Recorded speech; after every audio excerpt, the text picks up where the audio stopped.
അപ്പോൾ ശരിക്കും ഇപ്പോഴത്തെ സമയത്ത് സാറ് പറയുന്നത് എന്താണെന്ന് വെച്ചാൽ ഇപ്പോൾ take enough time to investigate before you join company അല്ലേ, അതിനാണ് ഏറ്റവും ഇമ്പോർട്ടൻസ് കൊടുക്കേണ്ടത്. പ്രത്യേകിച്ച് ഇന്ന് ഇത് ചെയ്യാതിരുന്നാൽ മണ്ടത്തരാണ്. ചെയ്യാതിരിക്കുന്നതാണ് മണ്ടത്തരാണ് ചെയ്യുന്നത്. അതിനൊരു ഇപ്പം മലേഷ്യ പോലുള്ള രാജ്യങ്ങളിൽ അവരുടെ സെക്കൻഡ് പ്രൊഫഷൻ പോലുമായിട്ട് ഈ ഇൻഡസ്ട്രിയാണ് വരുന്നത്. ആ രാജ്യത്തിൻ്റെ സമ്പദ് വ്യവസ്ഥ നിർണ്ണയിക്കുന്നതിൽ വലിയ പങ്ക് വഹിച്ചിട്ടുള്ള ഒരു കാര്യമാണ് ഡയറക്റ്റ് സെല്ലിംഗ് എന്ന് പറയുന്നത്. അതുപോലെ ഒരു വലിയ സാധ്യത കേരളത്തിൽ, മറ്റു വ്യവസായങ്ങളൊന്നും ഇല്ലാത്ത കേരളത്തെ സംബന്ധിച്ചിടത്തോളം ഇത് വലിയൊരു അത് പറഞ്ഞപ്പോഴാണ് ഞാൻ ഈ മലേഷ്യയുടെ കഥ പറഞ്ഞപ്പോൾ എൻ്റെ ഒരു ഫ്രണ്ട് മലേഷ്യയിൽ പോയിട്ട് അദ്ദേഹം വന്നൊരു കഥ പറഞ്ഞാൽ എനിക്ക് ജസ്റ്റ് ഇത് ഓർമ്മ വരികയാണ്. അദ്ദേഹത്തിൻ്റെ ഒരു സ്നേഹിതൻ്റെ കൂടെ പെണ്ണ് കാണാൻ പോയി.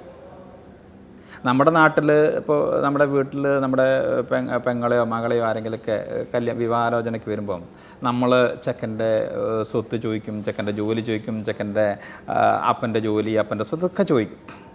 ഇവൻ അവിടെ പോയിട്ട് ഇവൻ പറഞ്ഞാൽ ഇവൻ്റെ സ്നേഹിതനോട് ഈ പെണ്ണിൻ്റെ അപ്പൻ ചോദിച്ചിരിക്കുന്നത് ഏതാണ് MLM ചെയ്യുന്നതിൻ്റെ ID, ആ കമ്പനിയുടെ പേരും ID നമ്പറും പാസ്വേഡും.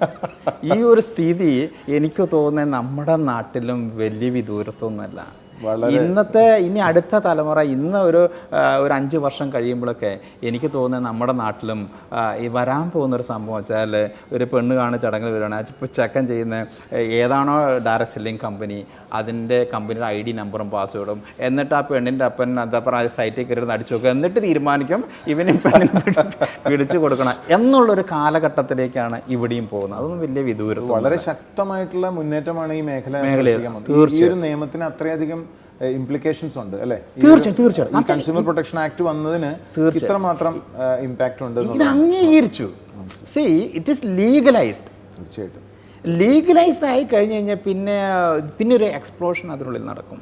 അത് തന്നെയല്ല, ഇതിനുള്ളിൽ കോടതിയും വക്കീലുമാരുമുള്ള വലിയൊരു എൻലൈറ്റഡ് കമ്മ്യൂണിറ്റി ഇതിനെപ്പറ്റി പഠിക്കും.